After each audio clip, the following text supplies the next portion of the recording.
Trigger warning. This story contains sensitive themes related of confinement, emotional abuse, and disturbing family secrets. Viewer discretion is advised. My confession? This one might ruin me, but it's the only way I'll sleep tonight. I was 17 when I made my first real decision. And it wasn't about college, or my future, or anything kids my age were supposed to care about. It was this. Do I protect my father, or do I save my sister? I chose wrong, and she's still down there, alive, I think. We grew up in a farmhouse about 10 miles outside of town. One of those places that looks like it's been sitting still for 100 years. The kind of house that has secrets in the floorboards and dust older than your memory. There were 3 of us. Me, Leela, and him. Our mother died when I was 8, and from that moment on, everything got quieter. Lila was just 6, but even then she saw things I didn't. She stopped hugging him, stopped laughing. She started sleeping with her door locked, even though he always had a key. When we were younger, we were close. She used to steal my hoodies, draw cartoons on my arms when I was sleeping, eat half my fries. But when she turned 13, something shifted. She got quiet, then angry, then scared. The summer she turned 15, everything came to a head. She'd been missing a lot of school, started seeing the guidance counselor every week. And one afternoon I walked past her bedroom and heard her on the phone saying, "I don't care what happens to me, I'm telling someone." That was the last time I heard her speak. The next morning she was gone. Dad was in the kitchen, drinking coffee like it was any other Tuesday. Said she left a note, said she was tired of being told what to do, said she wanted out. He handed me the letter. It was typed. My sister never typed anything. I knew right then. I knew, but I didn't do anything. You can call me a coward. You'd be right. He was the only parent I had left.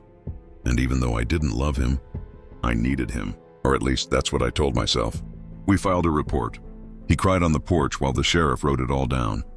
I stood there gripping the fake note in my pocket, heart pounding like it was trying to rat me out. Posters went up around town. "She's a runaway," they all said. Nobody found her backpack, or her phone, or the necklace Mom gave her before she died. Everyone assumed she vanished by choice. Some kids from school claimed they saw her getting into a stranger's car. That was enough for the cops to stop looking. But she didn't get into a car. She walked into the cellar. The cellar was locked, always had been. Even when we were kids, it was the one place off limits. Too dangerous, Dad said. Mold, broken beams, rusted pipes. It's nothing but rot down there, he used to tell us. And I believed him. But something started gnawing at me, days after Lila ran away. I couldn't sleep. I kept hearing noises, not the old house kind. Real ones, deliberate. Knocking, tapping, once, crying. I told myself I was imagining things, that it was guilt, that it wasn't her. Until I remembered the key. It was small, brass, lived in the top right drawer of Dad's desk since forever. I used to play with it as a kid thinking it was for a jewelry box or a safe or something cool, but he always snatched it back. One night during a storm, the kind that shakes the whole roof, I found myself in his office. He was asleep, snoring on the couch, empty bottle on the floor. I opened the drawer. The key was still there, right where I remembered. I held it for a long time. It was warm, like it had been waiting. The cellar door was at the back of the house, behind the kitchen.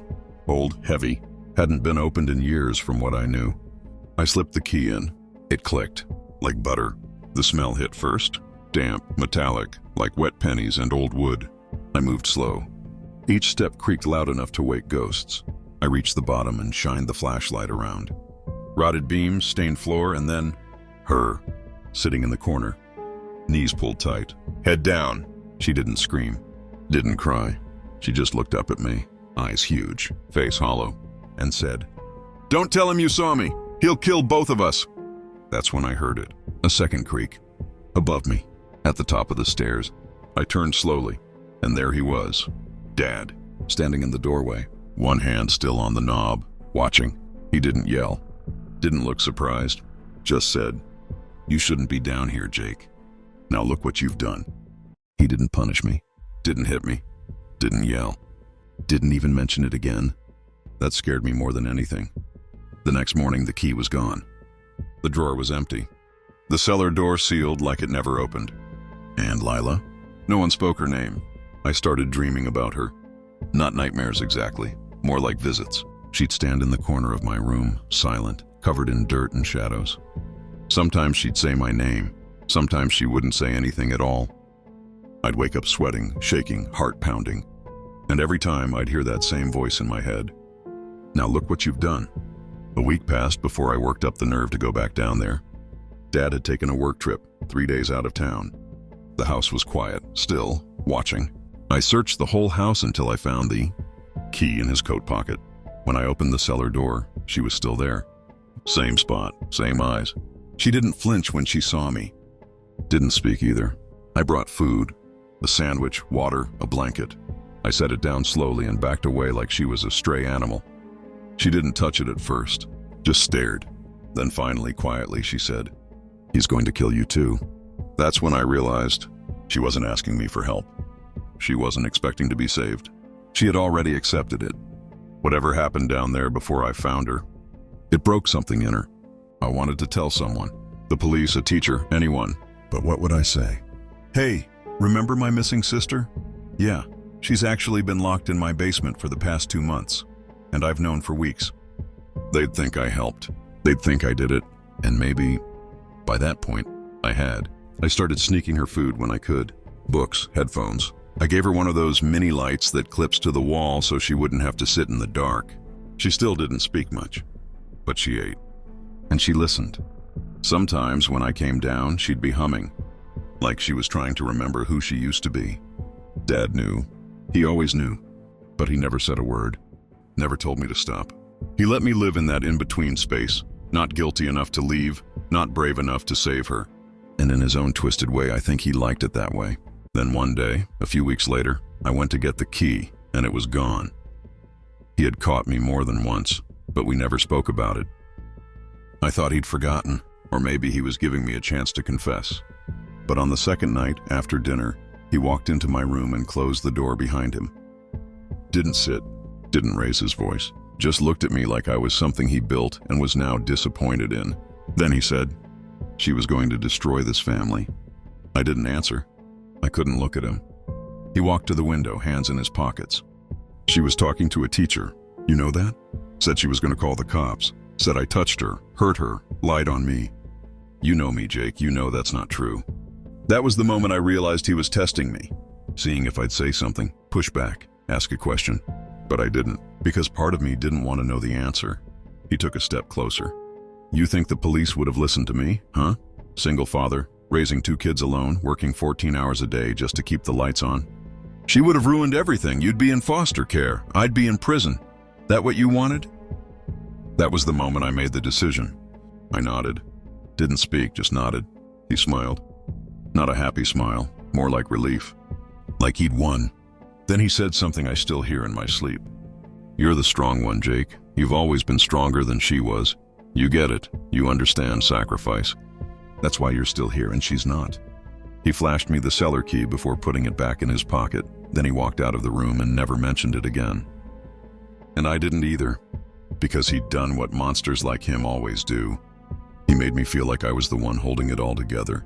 Like silence was love, like shame was loyalty, like keeping the secret was the only way to prove I was his. That's how you trap someone without chains. You don't threaten them, you make them think they chose it. 2 weeks of silence had passed. It happened on a Tuesday, just like everything else in this story. He was watching TV, still wearing his work boots, half a beer in his hand. I heard the thud from upstairs, like someone dropped a dresser. When I came down, he was already gone. Eyes open, mouth slack. TV still playing some sitcom with canned laughter. Heart attack. Quick, quiet, final. The ambulance came fast. I stood on the porch while they covered him up and carried his body out like it weighed nothing. The neighbors gathered. The sheriff showed up. Everyone was real sorry. He was a good man. Worked so hard for you kids. You were lucky to have him. I smiled. Nodded. Said thanks. That night the house felt wrong. Too still. Too clean. I walked through every room like I was expecting to find him sitting somewhere, waiting to snap his fingers and undo the whole thing. Instead, I found the key, top right drawer, back in its place, almost like it had been waiting for this moment. I sat there holding it until my hand went numb. Because now I was alone, with the house, with the secret, with her. And suddenly the choice wasn't theoretical anymore. There were no more excuses, no more threats, no more twisted father to obey. just a locked door, and a question I'd been avoiding for years. If I could set her free, why hadn't I? I waited 2 days. Didn't eat, didn't sleep. On the third night, I opened the door. The air was colder than I remembered. Better, like something had gone soft down there and started to rot. I crept down the stairs, flashlight trembling in my hand. She wasn't in the corner. She wasn't anywhere. The blanket was gone. So was the light I gave her. The food tray was overturned. Dust was disturbed near the far wall, like something had crawled through it. There was a hole, behind a crumbled section of bricks, barely wide enough to squeeze through. She was gone. I stood in that silence for what felt like hours. No footsteps, no sounds, no goodbye. She didn't wait for me to save her. She saved herself, and in doing so, she condemned me. She never came back. There were no police reports, no news stories, no late-night knocks on my door. She disappeared again, only this time it was real. And I've spent every day since wondering if she's dead, or if she just became someone else, some girl with a new name and no past, living in some small town where nobody asks questions. Some part of me hopes that's true. The rest of me knows I don't deserve to know either way. I never told anyone, not the neighbors, not her old friends, not even myself, if that makes sense. I just shut it off, packed up the house after a year, sold it for cheap to a family that called it charming, left the key in a drawer and never looked back. But even now, even sitting here in this chair with this mic, with my face blacked out and my voice twisted like a monster in a dream, I still don't feel free, because silence follows you, and guilt doesn't go away. It just settles, like dust in the corners, like something still breathing under the floorboards. There are nights I wake up thinking I hear her humming. Same melody she used to sing when she couldn't sleep. 3 notes repeating. I know it's not real, but I also know she's out there somewhere. And if she ever hears this, if she ever finds this recording, this broken half-confession, I just want her to know, I saw you, I knew, and I didn't come for you. My confession, I didn't keep you locked in that basement, but I left you there, and I let the world believe you were gone.